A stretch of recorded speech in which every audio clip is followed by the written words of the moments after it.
For 700 years, the Galactic Council ruled with smug arrogance and rusty fleets, until they declared war on humanity.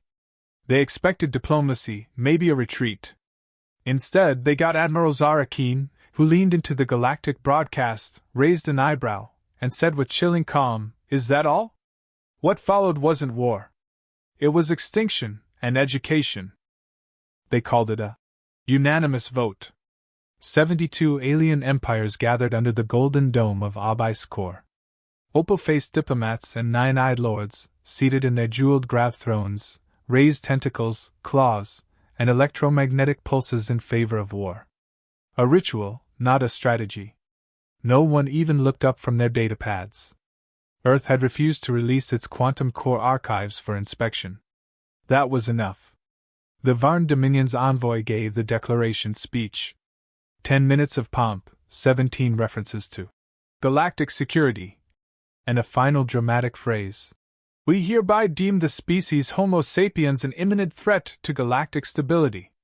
We move to neutralize." Applause, slow and arrogant. A translator drone transmitted the live feed to Earth. Within seconds, the response was broadcast across the galactic net. A single woman appeared on screen. Mid-50s, salt and iron hair pulled back into a tight knot, cybernetic implants along her right temple glowing soft blue. No flags. No banners. Just a plain desk and silence. Admiral Zara Keen leaned toward the mic, blinked once. "Is that all?" The feed cut. For a full minute, galactic channels stalled. Then comment streams exploded. Outrage, confusion, mockery. Analysts labeled her tone primitive defiance. Nobles laughed, calling it performance art. Military strategists dusted off thousand-year-old war doctrines. One particularly pompous headline read, "The Backwater Barks, Earth's final words before annihilation." It wasn't. 18 hours later, the Fourth Fleet of the Mirati Ascendancy failed to report in. Flagship Torch of Purity was missing. 42 ships. Gone. No wreckage. No survivors. No energy signatures. 12 hours after that, Sector Gamma 9 went dark. A system-sized intelligence hub erased their last recorded message. "Why are the humans inside our firewall?" On day 3, a new message interrupted standard galactic broadcasts. No visuals. Just sound. "Your fleets were obsolete before you declared war. Your admirals? Dead 2 years ago. You just didn't notice." Then laughter. Human. Soft. Confident. By the end of the week, 7 more fleets vanished. No battles. No alerts. Just silence, followed by sudden rebellion on 3 council-controlled worlds. The oppressed species rose in perfect coordination. Weapons appeared from nowhere. Broadcasting equipment changed hands. Whole governments collapsed overnight. Abyss Core reconvened in panic. Noble families began accusing each other of leaks. Treason. Collusion with Earth. One elder of the Rithik Empire collapsed on the chamber floor, eyes wide, repeating the same words. "I dreamed a human walked through our palace walls. I begged it to leave. It smiled." By day 8, the Draxon High Sovereign's palace exploded in reverse, imploded from within, folding into a single point of glass. Human operatives live-streamed from the throne room minutes later.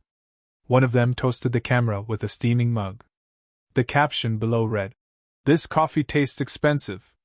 Admiral Zara Keen hadn't spoken since her first message. She didn't need to. Earth's silence was doing the speaking. Meanwhile, the people of the galaxy, those not seated in gold or born under banners, started asking questions. Questions that human operatives had quietly planted for years. Why had Earth never colonized beyond Sol? Why had they refused seats on the Council? Why did their trade ships always carry more books than weapons? And why did those books change minds? Keen sat in her command chair aboard the Goliath Ascendant, a warship buried beneath Europa's ice. She watched Council reports in silence. Her AI, Valkyrie, handled operations. She only needed to observe. A junior officer approached. "Ma'am, the Zathari want to open negotiations." Let them stew. They voted for this. Understood. A pause. Admiral, are we going to stop? She looked at him. Really looked. The way humans look when deciding whether someone belongs in the future. We haven't started. That night, an encrypted council-only channel played a new video. A noble's face twisted in panic. He was gagged, bound, behind him the interior of a dreadnought, the Sun Vow, reported destroyed 3 days ago. A human operative stepped into frame. No armor. No weapon. Just a smile and a clipboard. This is not a war, the human said. This is a correction. You mistook silence for weakness. You mistook restraint for fear. You mistook peace for permission. He tilted his head. Your systems will fail before your fleets. Your culture will shatter before your cities. We do not fight wars like you do. We do not fight wars we can lose. Then the screen flickered, and the noble vanished in a puff of particle dust. The video ended. On Earth, Zara Keen received the recording like all the others. She didn't smile. She didn't speak. She just filed it under Blight Notice Number 7. By day 10, the Council had entered full-scale internal collapse. Trade routes seized. Emergency votes. Black market diplomacy. Rumors of nobles buying passage to Earth for asylum. Still, Keen said nothing. Until a private channel opened. Council command. One voice. Old. Wounded. You could have come to the table. Zara responded with dry calm.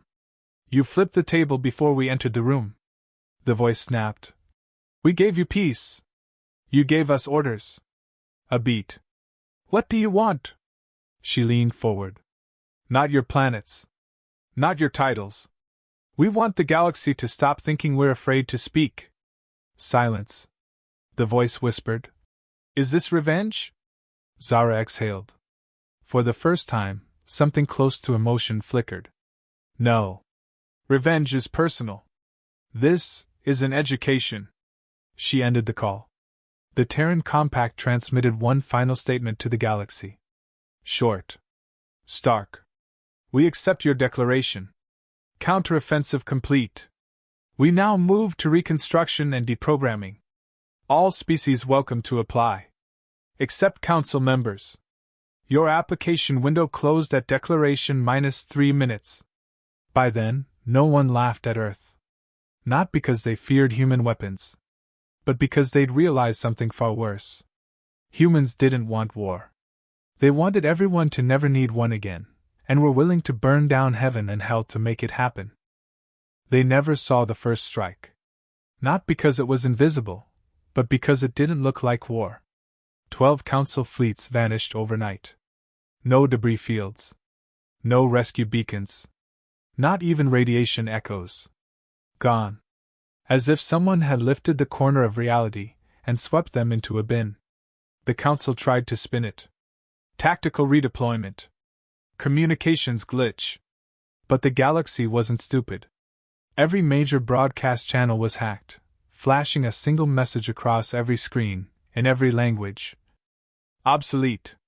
You lost before you began. Then came the videos. Human special forces lounging inside the Emperor of Draxon's personal bathhouse. One operative, legs crossed, sipped tea from an alien chalice. Nice acoustics in here, he said, tapping the golden tub. Shame we had to get in this way. Your backdoor codes were dated, by the way. Recommend rotating them more often. The Emperor's staff was seen restrained but unharmed, sipping water nervously in the background. The footage ended with coordinates and a timestamp. The timestamp matched the minute the Emperor declared war on Earth. The galaxy stopped laughing. On Zevron Prime, a ceremonial capital built on layers of ego and stone, the royal archives vanished. Not bombed. Not deleted. The structures remained untouched. But the data? Gone. Every file, every encryption, every surveillance record scrubbed. In its place, a single Terran transmission. We don't want your history. You forgot to write the truth anyway. Panic rolled like thunder. High Council members began demanding answers no one had. Military officials launched investigations, only to find their own command systems compromised. AI cores overwritten. Schedules shifted by months. Someone had anticipated the declaration. Someone had been inside for years. In Abyss core, panic broke its diplomatic mask. The Varn Dominion accused the Kyril Syndicate of collaborating with Earth. The Kyril fired back, literally. A battle erupted in the Council's inner sanctum, 12 dead before the guards could isolate the chamber. For the first time in recorded memory, the Council itself became a battlefield. And Earth still hadn't moved a single fleet. Not visibly, anyway. Zara Keen watched the chaos unfold from a command center buried in silence. She didn't speak often. She didn't have to. Valkyrie, the AI that governed Terran defense, filtered every incoming report and pre-sorted the Council's countermeasures before they were even enacted. "They're still trying to send scouts," said Commander Rios, reviewing the feed. "We caught another one near Neptune, disguised as a diplomatic probe. Let it transmit," Zara replied. "Ma'am? Just for 5 seconds. Then shut it down and send it back with a virus." Rios grinned. "Old school. Let them believe we're toying with them. Then let them learn we're not." The virus didn't destroy the probe. It rewrote it. Turned it into a recording drone that replayed Earth's declaration on loop, everywhere it landed. Not with arrogance. With precision. That night, an unusual anomaly was detected on the rim of Council territory. A moon-sized structure known as Cas Vera, a fortress housing over 80,000 elite military tacticians, went completely dark. When emergency drones arrived, they found the structure intact. No signs of battle. No signs of breach. Just one phrase painted across the command dome in Terran script. "We came quietly. You asked for noise." Inside the fortress, all personnel were unconscious. Alive. Unharmed. But every one of them had received a personalized message on their private comms. Zara didn't need to see what the messages said. Valkyrie had written them. Each message tailored to the recipient's fears, loyalties, secrets. One officer found a full transcript of a conversation he had with his mistress, intercepted from an encrypted line. Another saw a photograph of his family with the words, "We protect what you failed to value." Nothing exploded. No one died. But terror bloomed faster than fire. Across the Council's outer systems, colonies began to surrender without being asked. Civilians disabled planetary defense grids and held up signs, some in crude English, saying, "We are not your enemies." When interviewed, they all said the same thing. The humans sent doctors before they sent soldiers. In public forums, former Council citizens began telling stories. Tales of secret aid from Earth. Food shipments that arrived during famines. Clinics disguised as trade depots. Books. Translations. Lessons. They didn't call it war. They called it investment. The Council tried to suppress it. Issued broadcast bans. Jailed speakers. But it was too late. Earth had already rewritten the narrative. It was no longer invading. It was correcting. In a secure chamber on Abyss core, the last true military strategist in the Council, Marshal Tyrex of the Velshan, stood before a projection of the galaxy. Every red system was a Council-controlled region. But red was vanishing. "Why haven't they sent fleets?" he barked to his aides. "They don't need to," one replied quietly. "They're already inside." Tyrex slammed his talon against the table. "They're just humans." "No, sir," the aide said.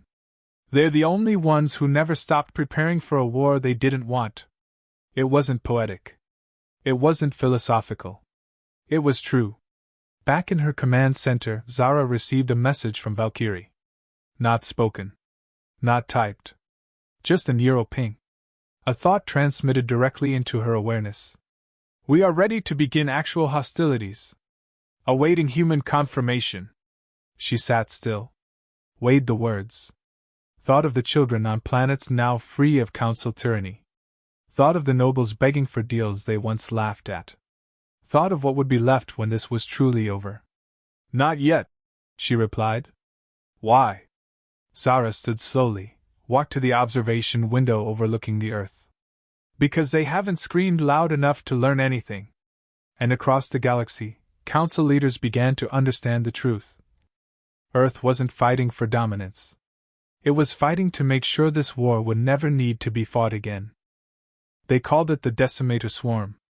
A biological weapon bred in darkness, dormant for millennia beneath the acid oceans of Virex 9. 10 million ships grown, not built, each one alive, each one hungry. A single command would send it cascading toward Earth, stripping planets along the way, leaving husks spinning in silence. The Council had never used it. Not because of restraint, but because they never needed it. Until now. Marshal Tyrex ordered its release with trembling fingers. He didn't believe in legends, but he believed in losing. And Earth was making them lose faster than any war in recorded galactic history. The swarm lit the stars. Massive clouds of shifting organic hulls swept from the Virex cradle, undulating like muscle under skin. Their scream, broadcast through the vacuum on tight beam frequencies, was not for communication, but intimidation. Planets begged Earth for shelter. Earth said nothing. They waited. When the swarm crossed the boundary of soul space, every Terran broadcast went dark. Civilian channels cut to black. Navigation satellites went silent. Spaceports closed. For 36 hours, there was no signal from Earth. The galaxy held its breath. Then, without warning, a pulse. Every star and soul flickered once. Not dimmed, shifted, bent. Gravitational readings across the system collapsed and recalibrated. The swarm, 27 light-hours from Neptune, began to drift. Not off course. Inward. It folded. Not exploded. Not shattered. Folded, entire biovessels curling in on themselves, crushed by invisible pressures, pulled by forces beyond physics. Ships screamed through subspace, begging for traction, but there was no ground left to stand on. Reality had warped. Project No Gate had activated. A Terran weapon rumored in whispers, feared in simulations, and denied by every Earth diplomat. Now undeniable. In the observation tower of Albai's core, Tyrex watched the readouts in horror. They're eating themselves, he muttered. No, said his adjutant. They're being fed to something. An emergency report arrived seconds later. No Gate had reversed the gravitational flow in 5 outer systems simultaneously. Micro black holes seated across the stars, planted decades ago in quiet orbits, hidden in the blind spots of the Council's arrogance. Activated by resonance keys embedded in forgotten trade satellites. Earth hadn't been defending Sol. They'd been turning the galaxy into a chessboard, and every Council fleet into a pawn already in check. Zara Keen stood at the edge of her tactical sphere, eyes locked on a projected map of collapsing trajectories. No triumph. No emotion. Just a pulse in her jaw, slow and deliberate. We gave them the swarm, Commander Rios whispered behind her. And they gave it back, compressed. Zara didn't turn. They won't understand what just happened. They'll think it was a weapon. It wasn't, she said. It was a lesson. Throughout Council space, broadcasts resumed. Earth didn't speak in threats. They spoke in data. Footage of Nullgate's effects played on loop, overlaid with captions in every major dialect. This is what happens when you mistake quiet for absence. A second message followed, shorter. Biological warfare is not your last resort. It is your last mistake. On Ilax V, a Council fortress world known for its brutal cadet academies, military instructors wept in silence. They had taught children that Earth was slow. Earth was simple. Earth was naive. Now, even the children knew better. Rumors spread of Earth's hidden arsenal, ships made of dark matter, soldiers with minds wired into orbital satellites, AI swarms disguised as refugee programs. But what frightened the galaxy wasn't what Earth had. It was what they didn't use. Zara received a private ping from Valkyrie. One word. Ready. She answered aloud, slow and measured. Define parameters. Surgical strike, Council command. Project Endgate. 97% success probability. She closed her eyes. Do it. 3 minutes later, the core of the council, a station orbiting a white dwarf, blinked off the map. No explosion. No shockwave. Just absence. A neat erasure. Like they had never been there at all. In its place, a data sphere emerged. A message, unsigned, played on every council frequency. You declared war with arrogance. We responded with inevitability. There is no negotiation left. There is only reconstruction and memory. No demands followed. No offers of surrender. Earth didn't want tribute or control. They wanted silence. Zara walked to the viewing deck and stared at the stars that now held fewer enemies. Her reflection in the glass was faint, but her voice was clear. They will rebuild. Rios approached. Should we let them? She glanced sideways. We're not their gods. Just their reminder. A low chime sounded. Valkyrie's voice filled the chamber. Not cold. Not human. Something in between. The remaining empires have requested parley. Shall I respond? Zara took a moment, then nodded. Yes. Send them our libraries. Our medical files. Our agricultural templates. Rios raised a brow. Mercy? Instruction, she said. If they survive this, they should know how to live better. He paused, then asked what no one dared ask before. And if they don't learn? Zara didn't blink. Then they weren't worth surviving. Outside, in the black between stars, the last echoes of the decimator swarm faded into nothing. No one in the galaxy spoke for hours. Because every species finally understood what Earth meant by silence. Abai's core was in shambles. What once housed the proud seats of 72 empires now resembled a conference of ghosts. Representatives whispered behind closed doors, not in debate, but in fear. No one called for votes. No one demanded retribution. The Council, as a governing body, had effectively ceased to function. Earth hadn't fired fleets at capitals. They hadn't toppled economies or ransacked systems. Instead, they had erased the myth of power, gently, precisely, and publicly. Council worlds began falling, not to invasion, but to ideas. Civilian uprisings surged in every quadrant. Species once enslaved or protected by the Council were refusing orders. Colonial governors found their military units defecting mid-command, often citing Terran literature and broadcasts that had spread like wildfire. The recordings weren't propaganda. No banners. No promises. Just quiet interviews with humans talking about their lives, simple things. A farmer discussing crop rotation. A medic explaining triage. A retired engineer reflecting on the value of honest systems. In their silence, they spoke louder than any council decree ever had. A member of the Tari Triumvirate stood at the front of an emergency assembly. They've infected our people with their thinking, he said, voice trembling. They didn't conquer, they converted. Across from him, the Irini senator leaned forward. Perhaps they showed us what we refused to become. On the outer rim, the colonies had stopped resisting. Instead, they began broadcasting requests, not for protection, but participation. They didn't want to fight for Earth. They wanted to learn from it. Terran packages began arriving unannounced. Crates of solar converters. Blueprints for water reclamation systems. Translations of Earth's entire public medical archive, sent to planets where antibiotics were banned for being culturally contaminating. Zara Keen reviewed the flood of petitions on a flat neural interface. Her crew expected retaliation. They expected Earth to enforce its dominance now that the Council was broken. Instead, Zara sent only one directive, permission granted.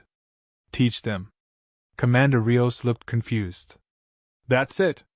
They don't need a leash, Zara said. They need to see what a free mind can build. But what if the Council regroups? She shook her head. They won't. They're bleeding belief, not ships. In a remote sector, the last major resistance came from the Grand Lord Virex of the Hetheri Combine. He refused to acknowledge Earth's dominance, declaring the Hetheri undefeated and unbending. His broadcast showed regiments lined in perfect formation, war banners raised. 10 hours later, the palace was empty. No shots fired. No combat logged. The entire garrison simply walked away, leaving behind uniforms, weapons, and a single note. "We've read better ideas." Zara received the footage with an unreadable expression. Rios watched her carefully. "We didn't bribe them," he said. "No," she replied. "We just let them think." He hesitated, then spoke what everyone on Earth had considered but never dared to voice aloud. "What happens when they think better than us?" She didn't answer at first. Then, "That's the point." A new alert chimed, an incoming council transmission, but not from a government or military faction. This one came from the Aetherian Scholastica, the galaxy's oldest educational body, long neutral and long silenced by the council. Their lead archivist requested a direct channel. Zara allowed it. The Aetherian appeared as a multi-eyed being wrapped in flowing strands of light, no translator required. "You've done what none have dared. You made us look inward." Zara remained still. "Did you find something worth keeping?" "We found fear. But under it, hope. Not just for survival, but purpose." The archivist paused. "We asked to partner in rebuilding. With Earth." Zara blinked.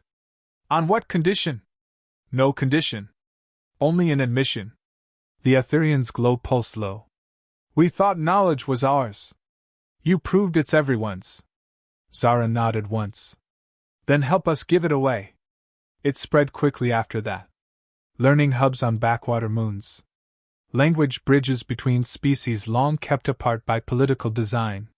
Terran frameworks adapted to alien cultures not by imposition, but by invitation. The word Terran stopped meaning military power. It began meaning something stranger. Something harder to combat. Change. Still, not all welcomed it.